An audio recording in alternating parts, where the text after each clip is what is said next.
माझं नाव संजय लक्ष्मण पडवळ आणि मी आर्मीमध्ये सर्व्हिस करून रिटायर झालो आणि भारतीय नवजवान सेना हा पक्ष स्थापन केला। या पक्षाचा संस्थापक अध्यक्ष मी आहे। देशातील भ्रष्टाचार वाचवण्यासाठी ह्या पक्षाची निर्मिती केली आणि तमाम माजी सैनिकांना एकत्र करून हा पक्ष उभा केला आणि ह्या पक्षात पुण्यामधून पुणे 34 ह्या भागातून मी उमेदवार म्हणून उभा राहिलेलो आहे आणि देशाला पूर्णपणे भ्रष्टाचार मुक्त करण्यासाठी सर्व माजी सैनिक व मी एकत्रित येऊन पक्षाची निर्मिती केली आणि कार्यक्रम चालू ठेवलेला आहे। त्याच्यानंतर आम्ही सर्व एकत्र येऊन जे पक्षाबद्दल आणि देशाबद्दल जो चाललेला भ्रष्टाचार पूर्णपणे मिटवण्यासाठी पूर्णपणे आम्ही सर्व माजी सैनिक एकत्रित आलो आहोत।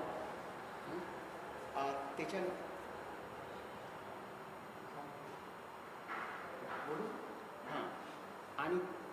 हे आमचं आहे पक्षाचं कार्य आणि म्हणून हे आपल्याला ताकद मिळावी, सर्व काही सामर्थ्य हे व्हावं म्हणून आम्ही काय केलं, मी पुण्या विधानसभा लोकसभा मतदारसंघातून आम्ही उभं राहिलेलो आहे आणि ही एक राजनैतिक ताकद निर्माण करून देशाला वाचवण्यासाठी हे प्रयत्न, देश विदेशी शक्तीपासून जो गुलाम व्हायला लागलेला आहे त्या विदेशी शक्तीपासून आपल्याला वाचवण्यासाठी आझादी बचाव आंदोलन हे आम्ही सुरू केलेले आहे आणि सर्व एकत्रित येऊन देशाला वाचवण्यासाठी CTBT करार रद्द करणे, गेट करार रद्द करणे, WTO याच्यापासून देशाला वाचवणे, शेतकऱ्यांनी ज्या आत्महत्या केल्या त्या आत्महत्या थांबाव्यात आणि शेतकऱ्यांना न्याय मिळावा ह्यासाठी भारतीय नवजवान सेना हा पक्ष पूर्णपणे ताकदीने रणांगणात उतरून जय जवान आणि जय किसान म्हणजे जवानांना आणि शेतकऱ्यांना आधार देईल आणि आधार देऊन त्यांचे भवितव्य घडवण्याचं काम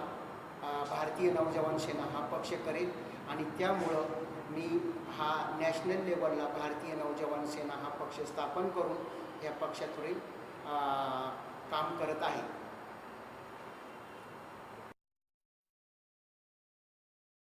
निवडून द्यावं, लोकांनी मला का निवडून द्यावं, कारण की आपलं 15 ऑगस्ट 1947ला देश ज्यावेळेस आझाद झाला त्यावेळेस आपल्या देशाची जी गरिबी होती ती 4% होती आणि बेरोजगारी ही 4% होती। आता आपण पूर्ण आझाद होऊन 67 वर्ष पूर्ण झाले पण ह्या देशाची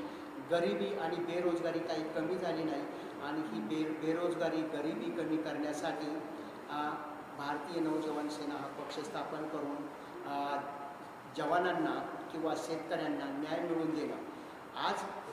ह्या देशाची कंटिन्यू 550 वर्ष कंटिन्यू लूट चाललेली आहे आणि ही लूट थांबवण्यासाठी परत ही लूट झालेली काळे धन म्हणजे 1000 ते 1500 लाख करोड हे काळं धन विदेशात आहे,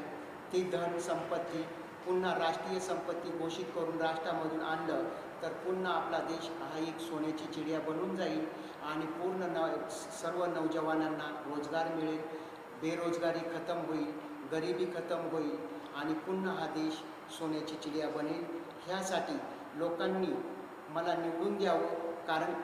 हे निवडून जर दिलं तरच हे काम आम्ही करू शकतो, अन्यथा करू शकत नाही। कारण आत्तापर्यंत जेवढ्या पक्षांनी जी कामं केली ती फक्त लुटण्याची कामं केली आणि लुटण्याची कामं केल्यामुळं आज आपल्या देशामध्ये एवढी गरिबी वाढलेली आहे। आज 84 करोड लोकांना जे एक टायमाला पोटभर अन्न भेटत नाही आणि ते अन्न भेटावं म्हणून आम्ही हे प्रयत्न चालू आहे आणि देश पुन्हा विदेशी शक्तीपासून वाचवावा आणि स्वदेशीचा उपयोग करून, स्वदेशी वस्तूंचा उपयोग करून, स्वदेशी भाषा, स्वदेशी शिक्षण आणि स्वदेशानेच आपला देश पुढे जाऊ, अन्यथा विदेशी शिक्षणापासून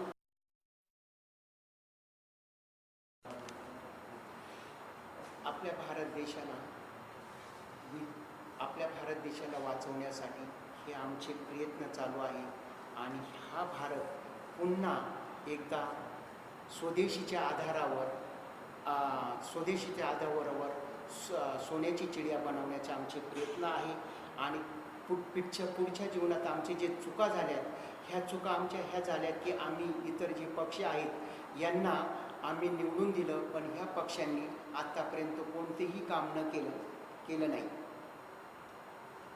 त्याच्यानंतर हे काम न केल्यामुळे आम्ही स्वतः सैनिकांनी मिळून हा नॅशनल लेवलला पक्ष स्थापन करून स्वतः ही कामं करायचं आणि आपली मेंबर ऑफ पार्लमेंट नेऊन हे प्रस्ताव मांडायचं, हे आमचं ध्येय आहे, उद्देश आहे. आणि म्हणून आम्ही हे काम करायला सुरुवात केली.